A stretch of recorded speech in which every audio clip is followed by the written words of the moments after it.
नमस्कार दोस्तों, आज की इस कहानी के माध्यम से मैं आपको सच्ची दोस्ती, सच्ची रिश्तेदारी और सच्चे संबंधों के बारे में बताऊंगा। मेरी हर कहानी में कुछ ना कुछ मॉरल होता है, कुछ इंस्पायरल होता है, ताकि वो हमें हमारे जीवन में काम आ सके। आज पक्की दोस्ती का सीक्रेट क्या होता है, अच्छी रिश्तेदारी का सीक्रेट क्या होता है, संबंध चाहे कोई भी हो, पति पत्नी का हो, माता पिता का हो, दोस्त का हो, पड़ोसी का हो, बहनों का हो, किसी से भी कोई संबंध हो, उसको मजबूत बनाने का सीक्रेट क्या है। आज की ये कहानी हमें ये सीख देती है। आइए कहानी शुरू करते हैं। ये कहानी दो दोस्तों की कहानी है। इस कहानी में एक गांव में दो परिवार रहते थे। दोनों परिवार आपस में घनिष्ठ मित्र थे।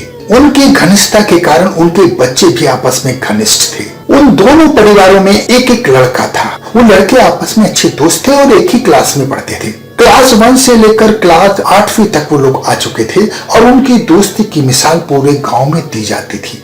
वो दोनों साथ साथ स्कूल जाते थे, दोनों साथ साथ स्कूल से आते थे, दोनों साथ साथ पढ़ाई करते थे, ज्यादातर टाइम अपना दोनों साथ साथ गुजारते थे। उनके स्कूल में उनकी दोस्ती चर्चा का विषय थी। किसी को पता नहीं था कि इनकी इतनी पक्की दोस्ती क्यों है, इसका सीक्रेट क्या है। कुछ फ्रेंड तो इस बात में लगे रहते थे कि कैसे इनकी दोस्ती तोड़वाई जाए, कुछ इस बात में लगे रहते थे कि वो जाना जाए, वो सीक्रेट जाना जाए कि इनकी दोस्ती ऐसी क्यों है। एक दिन की बात है, क्लास चल रही थी। क्लास टीचर ने कहा कि हमने पिकनिक का एक प्रोग्राम बनाया है। जो बच्चे पिकनिक पर जाना चाहते हैं वो अपना नाम क्लास टीचर को दे दें। दोनों पक्के दोस्तों ने एक दूसरे की तरफ देखा और आंखों आंखों में इशारा किया कि हाँ जाना है। उन्होंने भी अपना नाम लिखा दिया। अब सब लोग उस दिन का इंतजार करने लगे जिस दिन पिकनिक का दिन था। खैर वो दिन आ गया। स्कूल के बाहर बस खड़ी थी। सब पेरेंट्स अपने अपने बच्चों को वहां छोड़कर जा रहे थे। तभी सारे बच्चे बस में बैठ गए और बस अपने पिकनिक स्पॉट की तरफ चल दी। सब लोग आपस में मस्ती कर रहे थे। कोई गा रहा था, कोई नाच रहा था, कोई नारे लगा रहा था, कोई गाना सुना रहा था। सब बच्चे आपस में खुश थे, मौज मस्ती कर रहे थे।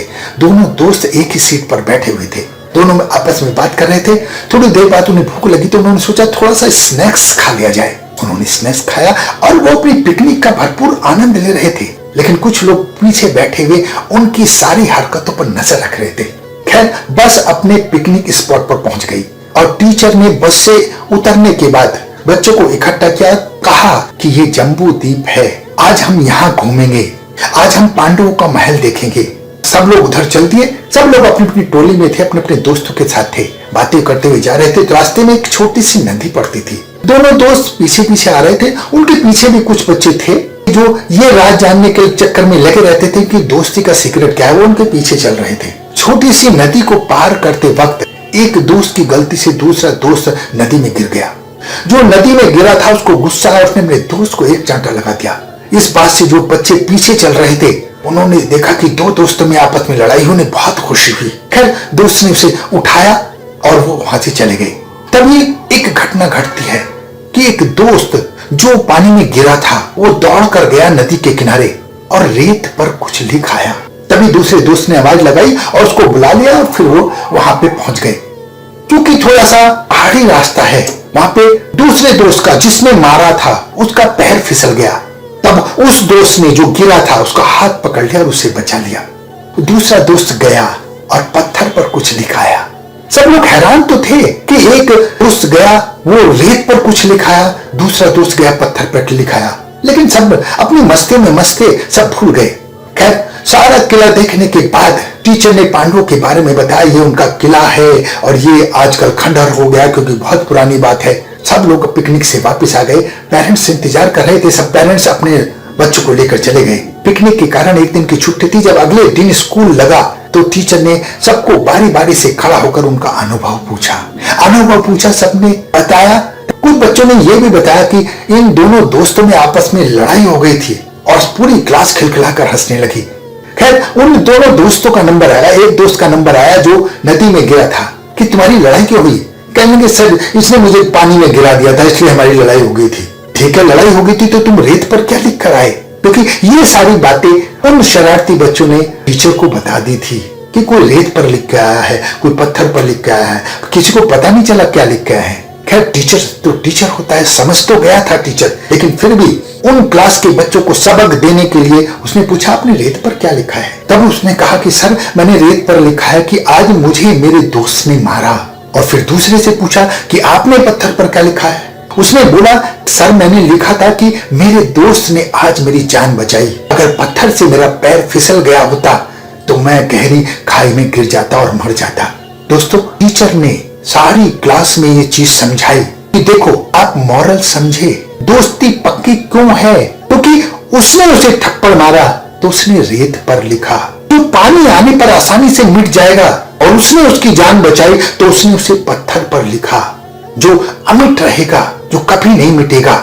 इस कहानी का मॉरल यही है कि अगर कोई हमारे जीवन में बेकार सी अनुभवहीन बात होती है तो उसे रेत पर लिखें, उसे पकड़कर नहीं बैठना चाहिए। और अगर कोई अच्छी पॉजिटिव बात हमारे जीवन में आती है तो उसे पत्थर पर लिखें, उसे अमिट कर दें। वो पॉजिटिव बात हमें एनर्जी देती रहेगी, जीवन का एक रास्ता देगी। आज हम देखते हैं कि छोटी छोटी बातों पर रिश्ते बिगड़ जाते हैं। जिन माँ बापों ने हमारी सेवा की है, जिन रिश्तेदारों ने हमारा साथ दिया है, एक छोटी सी गलती हो जाने पर वो रिश्ते खत्म हो जाते हैं। माता पिता, भाई बहन, पति पत्नी में किसी में भी झगड़ा हो सकता है। आप छोटी बातों को, आप गंदी बातों को मन में मत लगाइए, आपका जीना मुश्किल हो जाएगा। गुस्से में कोई निर्णय मत लीजिए, गुस्से में कुछ मत बोलिए, उसे सहनशीलता के साथ, संतुष्टि के साथ, अपने विवेक से काम लेकर उस वक्त को टाल दीजिए। अच्छी बातों को याद रखिए, मुसीबत में अच्छी बातें काम आएंगी। आपको अच्छी बातों की पॉजिटिव आपको एक सहारा देगी, आपके रिश्तों को निभाने की ताकत देगी। अब आप अगर किसी बात पर डांटते हैं तो उससे रिश्ता नहीं तोड़ना चाहिए। उन्होंने बहुत कुछ किया होता है हमारे लिए। पति पत्नी के बीच में अगर झगड़ा हो जाए तो उस समर्पण को नहीं भूलना चाहिए जो 10 बार, हजारों बार हमारी जिंदगी में आया है।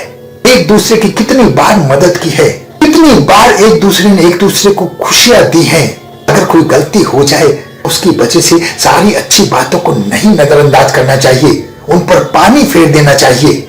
इसलिए बड़े बुजुर्ग कहते हैं कि बीते समय विस्तार दें, अर्थात पुरानी बातों को भूलना ही श्रेष्ठ होता है। पुरानी बातों पर पानी फेंककर नए नजरिए के साथ हम अपने जीवन को लाभ उठा सकते हैं। अब तो वैज्ञानिक दृष्टिकोण से भी ये बात प्रूव हो चुकी है कि लंबे समय तक कोई बुरी और दुखी पहचाने वाली बात को याद रखने से हमारे जीवन में दुख और परेशानी पहुंचती है। इन पॉजिटिव बातों को ध्यान रखें, अमल करने की कोशिश करें, आपको अच्छा लगेगा।